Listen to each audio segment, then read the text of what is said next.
एक बार फिर से आप सभी का स्वागत है। हम अध्ययन कर रहे हैं गिनती की पुस्तक का और अब समय है कि हम उसके चौथे अध्याय पहले वचन से आगे का अध्ययन करें।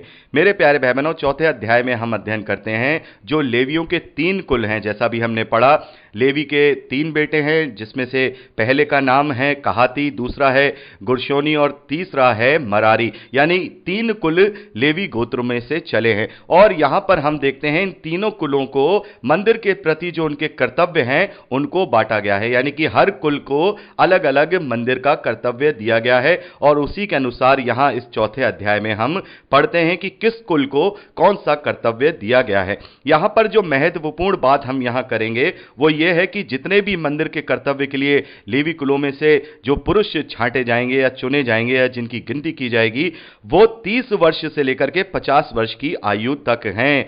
यहां तीसरे वचन में लिखा है, अर्थात 30 वर्ष से लेकर 50 वर्ष तक की आयु वालों में जितने मिलाप वाले तंबू में कामकाज करने को भर्ती हैं उनकी गिनती करके उन्हें कर्तव्य समझाने हैं। यानी कि जो परमेश्वर की सेवा का कार्य है वो केवल 30 वर्ष से लेकर 50 वर्ष की आयु के बीच में ही किया जाएगा। मेरे प्यारे भाई बहनों, जैसा कि हम जानते हैं कि प्रभु यीशु मसीह जब सेवकाई में आए हैं तो उनकी उम्र 30 साल की है और यहां पर आके हमें पता लगता है, जैसा मैं आपको पहले भी बता चुका हूं, कि 30 साल की उम्र में ही प्रभु यीशु मसीह ने प्रचार कार्य शुरू क्यों किया था। उसका बहुत बड़ा जो इंपैक्ट है वो यहां हम देखते हैं। मैं आपको पहले बता चुका हूं, लेकिन यहां हम देखते हैं कि जो मंदिर का कार्य है या सेवा के कार्य हैं या जो याजकीय कार्य है वो 30 साल की उम्र से पहले नहीं कर सकते हैं। व्यवस्था के अनुसार 30 साल की उम्र के बाद ही मंदिर की सेवा का कार्य या फिर याजकीय कार्य किया जाता है। और प्रभु यीशु मसीह कौन है? प्रभु यीशु मसीह मेरे और आपके लिए महायाजक है, जैसा कि हम इब्रानियों की पत्री में पढ़ते हैं। और जैसा भी हमने पिछले संदेशों में भी बात की है, पर प्रभु यीशु मसीह ने वो सारी चीजों को अपने ऊपर पूरा किया है। सारी चीजों में एक भी चीज उसने नहीं चूकी है। व्यवस्था की सारे टर्म और कंडीशन उसने, सारे नियम कायदे कानून उसने अपने ऊपर लागू किए हैं।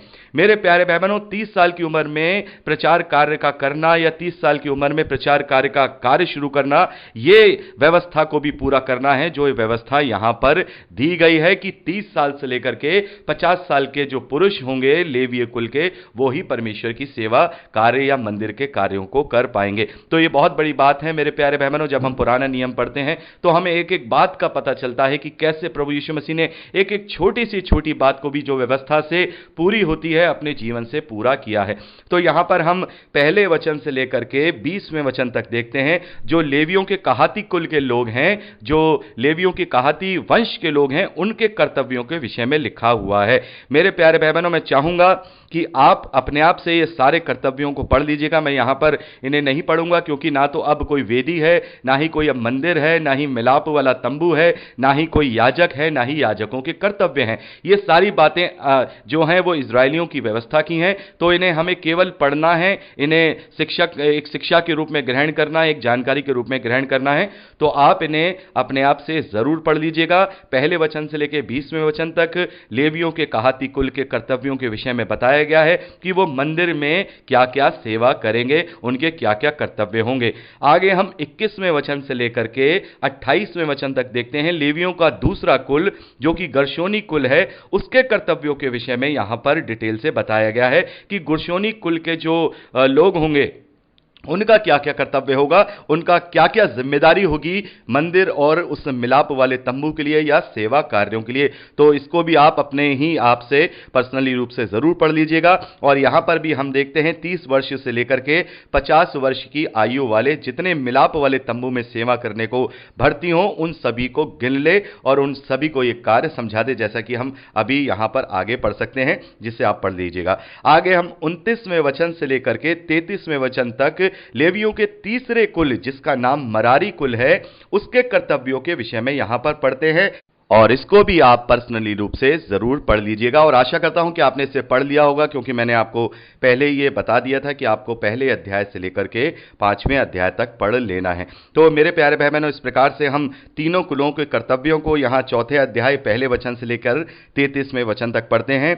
आगे 34वें वचन से लेकर के लास्ट 49वें वचन तक हम पढ़ते हैं। इन लेवियों की जनगणना की जाती है। यहां पर हम देखते हैं जो कहातियों के वंश हैं उनमें से जब उनकी गणना की की गई तो वो 2750 से, यानी कि 2750 जो कहाती वंश के जो सेवक थे या मंदिर का काम करने के लिए जिनकी गणना हुई वो इतने ठहरे हैं। और उसके बाद हम देखते हैं जो गर्शेनियों के जो कुल हैं उसको जब गिना गया है तो उनमें से 2630 लोगों को नियुक्त किया गया, और मरारियों के कुलों में से जब गिनती की गई तो उसमें से हम देखते हैं 3200 लोगों को मंदिर की सेवा के लिए नियुक्त किया गया। उनके सारे कर्तव्य अलग अलग उन्हें बांटे गए, जैसा कि हमने अभी यहां पढ़ा है कि कैसे कैसे कर्तव्य उन्हें सौंपे गए हैं और उसी प्रकार से उन्होंने वहां मंदिर की सेवा की है। तो कुल मिलाकर के हम यहां देखते हैं कि उन सभी की जो गिनती है, जो मंदिर की सेवा करने वाले तीनों कुलों में से लोगों को लिया गया है, उनकी गिनती 8580 होती है।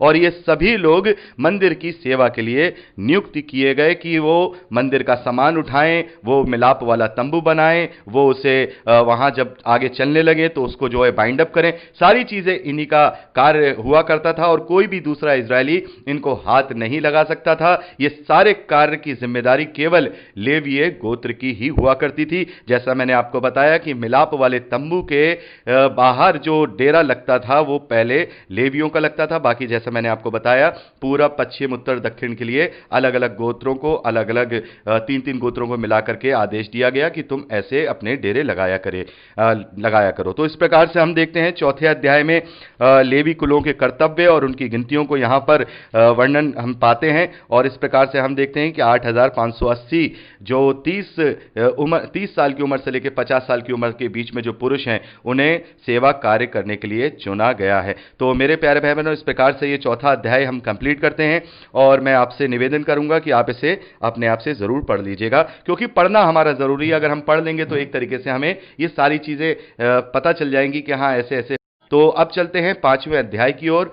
मेरे प्यारे भाई बहनों, 5वें अध्याय पहले वचन से लेकर के जब हम चौथे वचन तक पढ़ते हैं तो यहां अशुद्ध मनुष्यों के विषय में बताया गया है कि अशुद्ध मनुष्य जो भी छावनी में पाया जाए उसे छावनी से बाहर कर दिया जाए। और ये नियम हम आगे भी देखेंगे कि जो अशुद्ध मनुष्य हुआ करेगा उसे इजराइल से बाहर एक जगह बनाई जाएगी। अभी हम यहोशू की पुस्तक में इस बात को पढ़ेंगे कि जो लोग इस प्रकार के लोग होंगे वो कहां रखा जाएगा, तो उसके लिए भी एक जगह डिसाइड की जाएगी। आगे चलकर एक इजराइल के बाहर एक जगह होगी जहां पर ऐसे लोगों को रखा जाएगा, वो उनके बीच में नहीं रहा करेंगे। तो यहां हम देखते हैं कि जो लोग कोढ़ी हैं या जिन्हें प्रमेह हो, यानी कि जिन्हें बॉडी में से कोई भी श्राप निकलने का, जो भी तरल पदार्थ निकलने की कोई बीमारी हो, या फिर जो लाश के कारण यानी कि लोथ के कारण, शव के कारण अशुद्ध हुए हों, उन सभी को छावनी से निकाल दो। ऐसा हो कि चाहे पुरुष हो चाहे स्त्री, छावनी से निकल कर बाहर कर दी जाए। कहीं ऐसा ना हो कि तुम्हारी छावनी जिसके बीच में मैं निवास करता हूं उनके कारण अशुद्ध हो जाए। मेरे प्यारे भाई बहनों, जैसा कि हम पहले भी बात कर चुके हैं कि इस प्रकार की जो व्यवस्था इजरायलियों को दी गई है वो इसलिए दी गई है कि वो फिजिकल चीजों को अच्छी तरह से समझने पाए। और हम देखते हैं कि प्रभु यीशु मसीह ने आत्मिक चीजों को अच्छी तरह से, उसके जो भेद हैं वो हमें समझा दिए हैं। पर प्रभु यीशु मसीह ने बता दिया है कि शरीर का कोई भी स्राव हमें अशुद्ध नहीं करता। और जैसा कि मैंने आपको एक उदाहरण भी दिया था, जो एक स्त्री थी जिसको 12 साल से लहू बहने का रोग था, उसने प्रभु यीशु मसीह को छुआ। और किसे छुआ? जो निष्कलंक है, जो निष्पाप है, जो परमेश्वर का वचन है, उससे बढ़कर कोई पवित्र नहीं हो सकता। मिलाप वाले तंबू से भी बढ़कर पवित्र हमारा प्रभु यीशु मसीह, उसको उस स्त्री ने छुआ और प्रभु यीशु मसीह ने उसे डांटा नहीं वरन उसे चंगा कर दिया। और हम देखते हैं चारों सुसमाचारों को जब हम पढ़ते हैं तो वहां पर खास तौर पर मैं मत्ती के सुसमाचार की बात करूंगा। 8वें अध्याय में हम देखते हैं सबसे पहली जो चंगाई प्रभु यीशु मसीह ने दी है वो कोढ़ी को दी है कि एक कोढ़ी को उसने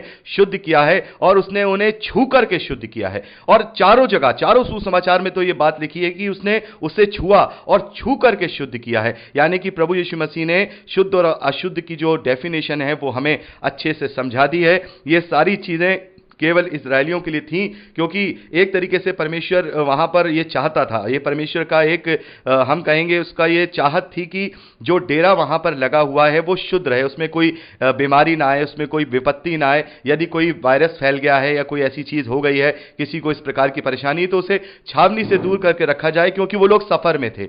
वो लोग सफर में थे और सफर में जरूरी था कि उनका ध्यान रखा जाए, तो इस तरीके के कुछ नियम परमेश्वर ने उनके बीच में बनाए हैं ताकि वो लोग बीमारियों से बचे रहें। और जितने लोगों को अगर बीमारी है तो वो छावनी के बाहर रह करके उस बीमारी से लड़ें और दूसरे लोगों को वो लोग नुकसान ना पहुंचाएं। तो इस प्रकार से परमेश्वर ने ये नियम बनाए हैं। अब बात आती है कि शव की अशुद्धता के लिए नियम क्यों बनाया है। मेरे प्यारे बहनों, वो लोग जंगल में हैं और पानी की हम देख रहे हैं बहुत बहुत जगह कमी है। और जब कोई व्यक्ति मरता है तो जैसे कि आजकल हम जानते हैं कि बहुत सारे डिजीज हैं, ऐसे डिजीज हैं कि जो अगर हम किसी शव को भी छुएंगे तो वो किसी और में ट्रांसफर हो सकते हैं।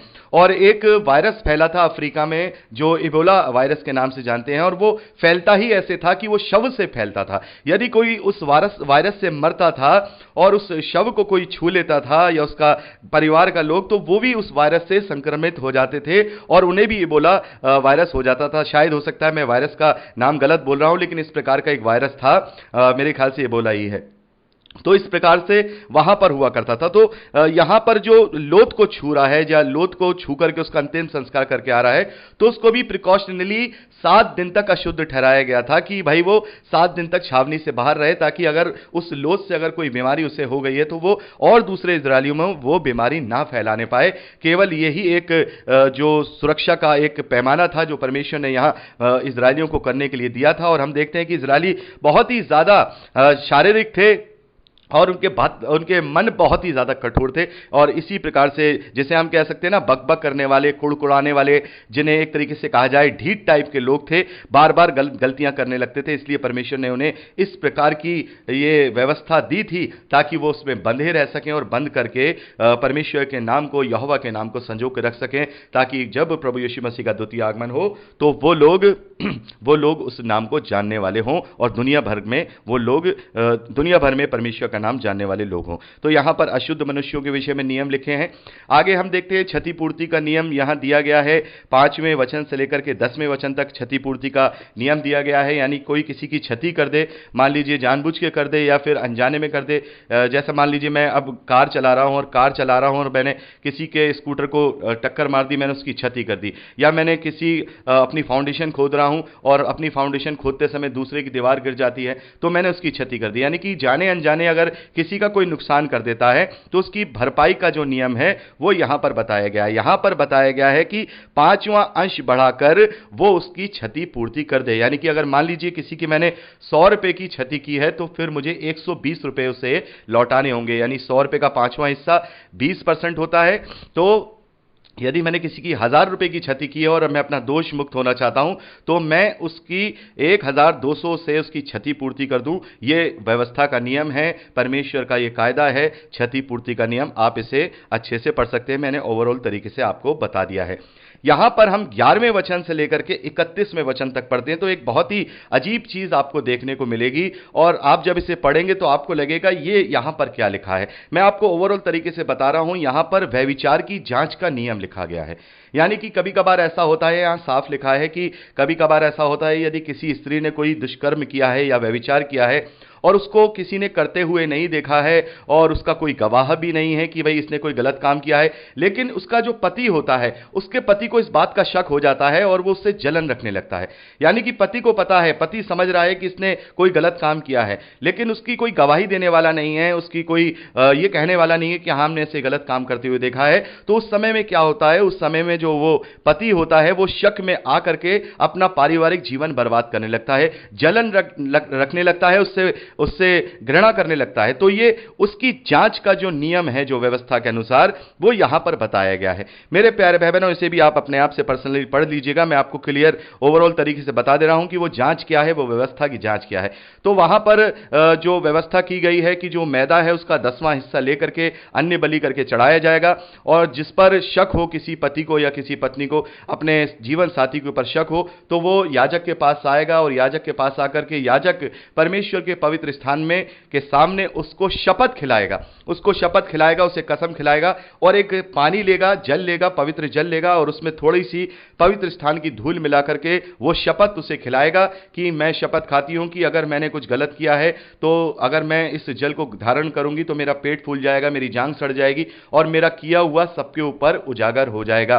और इस प्रकार से शपथ खिलाने के बाद वो जो पवित्र जल है, जिसमें जो शपथ का जल है, जिसमें थोड़ी सी पवित्र स्थान की धूल का छींट मिलाया गया है, वो उस स्त्री को पिलाया जाएगा। और उस स्त्री को पिला करके वहां पर यह देखा जाएगा, यदि उसके पीने से अगर उसे कुछ नहीं होता है तो इसका मतलब वो शुद्ध है, और उसके पीने से अगर उसे कुछ हो जाता है तो इसका मतलब वो अशुद्ध है। तो मेरे प्यारे भाई बहनों, जैसा कि हम जानते हैं कि जो इजरायली थे उनकी बहुत मन की कठोरता थी, तो परमेश्वर ने ये नियम बनाया है, परमेश्वर ने ये अपने हाथ से फैसला किया है। ये जो फैसला है ये परमेश्वर का फैसला है कि मंदिर में खड़े होकर उसने जल पिया, अगर वो दोषी है तो परमेश्वर उसे उजागर कर देगा, लेकिन अगर वो दोषी नहीं है तो परमेश्वर उसे इस तरीके से कोई भी हानि नहीं होने देगा। बहुत सारे लोग कहेंगे कि भाई ये तो गलत बात है, औरतों की अग्नि परीक्षा हो रही है, और बहुत से मसीह विरोधी हैं, इस टाइप की बातें करते हैं। लेकिन मेरे प्यारे भाई बहनों, ये बहुत बड़ी बात है।